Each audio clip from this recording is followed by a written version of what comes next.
Hello friends, welcome to SSC coaching centre. आज मैं आपके लिए पजल के क्वेश्चन लेकर के आया हूं और ये पजल के क्वेश्चन एसएससी और आपके बैंक के एग्जाम में पूछे जाते हैं।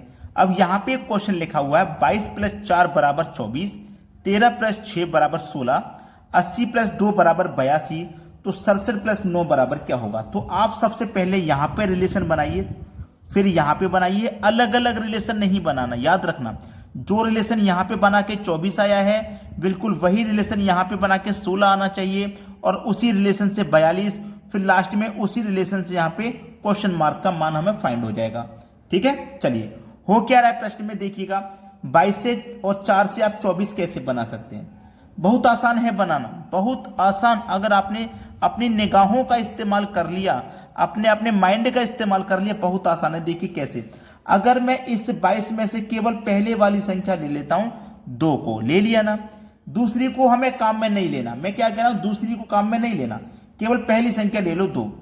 फिर उसके बाद में ये 4 है, इसके पीछे 4 लगा दो, देखो आंसर मिल गया 24, मिल गया 24। ऐसे ही यहां पे पहले वाली संख्या ले लो, दूसरी वाली काम में मत लो। पहली वाली लूंगा तो मैं 1 हो जाएगा, दूसरी वाली काम में मुझे नहीं लेनी। और जो ये वाली संख्या 6, इसको एज इट इज उतार दो, देखो आपका आंसर आपको 16 मिला कि नहीं मिला, मिल गया ना। बिल्कुल ऐसे ही पहली वाली संख्या ले लो, दूसरी वाली को काम में मत लो। पहले वाली आपकी 8 है, दूसरी वाली काम में नहीं लेनी, दूसरी संख्या को एज इट इज उतार दो, 82 हो जाएगा। देखो ये तीसरा भी आपको आंसर मिल गया 82। अब इसको बनाना आसान है या मुश्किल। पहले वाली संख्या को ले लो 6 को, दूसरी वाली को काम में मत लो, अब इस 9 को एज इट इज उतार दो, तो 69 आपका आंसर हो जाएगा कि नहीं हो जाएगा। क्वेश्चन मार्क की जगह पे 69 आ जाएगा कि नहीं आ जाएगा, ये बताइए मुझे। आ जाएगा। आप सभी बच्चे कर लेंगे, कोई सा बच्चा ऐसा नहीं होना चाहिए जिसकी समझ में नहीं आया हो। अगर अभी भी कोई बच्चा है समझ में नहीं आया, पहले तो पूरा वीडियो देखें, बाद में कमेंट करके बताएं क्या समझ में नहीं आया। चलिए अब देखते हैं अगला सवाल। अगला प्रश्न है, यहां पे स्क्रीन पे एक क्वेश्चन लिखा हुआ है कि अगर आप ऐसे चलोगे तो 16, ऐसे चलोगे तो 20 और ऐसे चलोगे तो क्वेश्चन मार्क की संख्या बतानी है। इस क्वेश्चन को हम दो तरीके से सॉल्व करते हैं। जब कॉर्नर पे हो क्वेश्चन मार्क, तो या तो आप ऐसे सरल कीजिए या फिर आप ऐसे सरल कीजिए। ठीक है, ये दो तरीके से होते हैं। जो तरीके से आप कर पाओ, जो तरीका आपको बेस्ट लगे उस तरीके से करना। लेकिन इसमें एक हिंट हमें यह दिया जाता है कि जिस तरफ बड़ी संख्या हो, प्रश्नों को हमें उसी तरफ सॉल्व करना है। जैसे ऐसे में चलूंगा तो बड़ी संख्या 16, ऐसे चलूंगा तो 20, और ऐसे मुझे क्वेश्चन सॉल्व करना है। ये हमें एक हिंट मिल जाता है, ऐसे बड़ी संख्या है तो। अब देखिए 4 का अगर मैं 2 गुना कर दूं तो 8 मिल जाएगा, और 8 का अगर 2 गुना कर दूं तो 16। ऐसे अगर मैं 5 का 2 गुना कर दूं तो 10 मिल जाएगा, 10 का 2 गुना कर दूं तो 20 मिल जाएगा।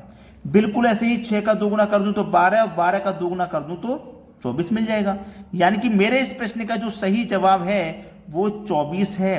प्रश्न मुश्किल कुछ नहीं है, मुश्किल तब होता है जब आप पढ़ाई नहीं करते हो, आपने ध्यान से समझा नहीं, किसी टीचर ने आपको बताया लेकिन आपने ध्यान नहीं दिया। ठीक है, अगर आप किसी भी चीज को ध्यान से समझेंगे तो ऐसा हो नहीं सकता कि वो आपकी समझ में ना आए। ठीक है, चलिए अब देखते हैं अगला प्रश्न। अगला प्रश्न है आपका, 1 + 4 = 5 होता है, बिल्कुल सही। लेकिन 2 + 5 12 नहीं होता। ऐसे ही 3 + 6 21 नहीं होता। तो हमें इसमें कोई ना कोई लॉजिक तो ऐसा लगाना होगा जिससे कि ये संख्या हमें पता लग जाए कैसे आ रही है, क्या लॉजिक लग रहा है। तो 1 और 4 से 5 बना सकते हैं कैसे, देखिएगा।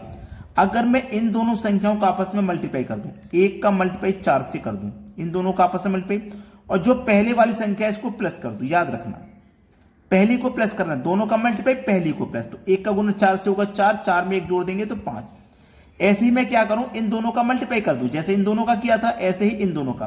तो 2 × 5, देखो पहली को जोड़ा था, यहां भी मैं पहली को जोड़ लूंगा, यानी कि 2 को जोड़ लूंगा। तो 2 पंजे 10, 10 में 2 जोड़ दोगे तो देखो 12 हो जाएगा। ऐसे दोनों का मल्टीप्लाई करो, 3 × 6, और पहली संख्या को जोड़ लो, यानी कि 3 को ही जोड़ लो। तो 3 × 18, 18 में 3 जोड़ोगे तो 21 हो जाएगा। देखो 21 आपको मिल गया। वैसे ही इन दोनों का मल्टीप्लाई करो, 8 × 11, और पहली वाली संख्या को जोड़ दो, यानी कि 8 को जोड़ दो, 8 को जोड़ दो। तो 11 × 8 = 88, और 88 में जोड़ेंगे आप 8, तो ये कितना हो जाएगा 96, 96। तो आपके प्रश्न का जो सही जवाब है वो 96 है। क्वेश्चन मार्क वाली जगह पे क्या आएगा, 96 आ जाएगा। चलिए अब देखते हैं अगला प्रश्न। अगला प्रश्न है, देखिएगा 4 बार 8 ऊपर लिखा गया है, 4 बार 8 नीचे लिखा गया है। आंसर 1000 आना चाहिए। इन 8 को मिलाकर के सभी को चाहे आप मल्टीप्लाई करिए चाहे जोड़िए, गुना करिए, कुछ भी कीजिए, आंसर 1000 आना चाहिए, ये बोला गया है। तो सभी बच्चे अभी तक तो प्रैक्टिस में लगे होंगे जिन्होंने खुद से करना है। मैं बताता हूं, देखो ये प्रश्न ना एक ऐसा क्वेश्चन है जो आपसे मौखिक भी पूछा जा सकता है।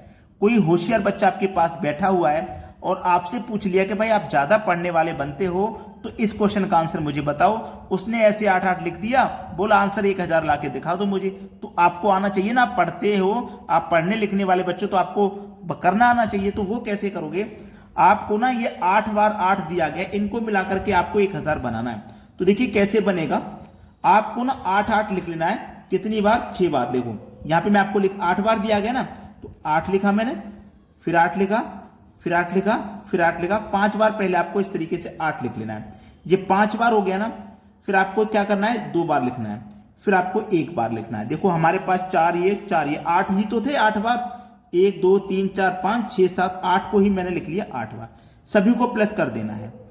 8 8 दूनी का 16, 8 3 24, 8 चौक 32, 8 पंजे 40, 40 का 0, 4 हमारे मन में हासिल का। 8 और 8 16, 4 जो मन में था हासिल का उससे मिला देंगे तो 20 हो जाएगा। 20 का 0 हासिल का 2 हमारे मन में, 8 और हासिल का 2 मिलाकर के 10 हो जाएगा। देखो आंसर 1000 आया कि नहीं आया। ये हमारे प्रश्न का क्या हो गया? बिल्कुल सही जवाब। अब आप मुझे कमेंट करके बताएंगे कि जो बच्चे खुद से कर रहे थे क्या उनका सही आया या नहीं आया। और वीडियो को अगर आपने अभी तक लाइक नहीं किया तो लाइक कर दीजिए, और शेयर नहीं किया तो शेयर कर दीजिए। आज की वीडियो में इतना ही। वीडियो देखने के लिए आपका बहुत बहुत धन्यवाद।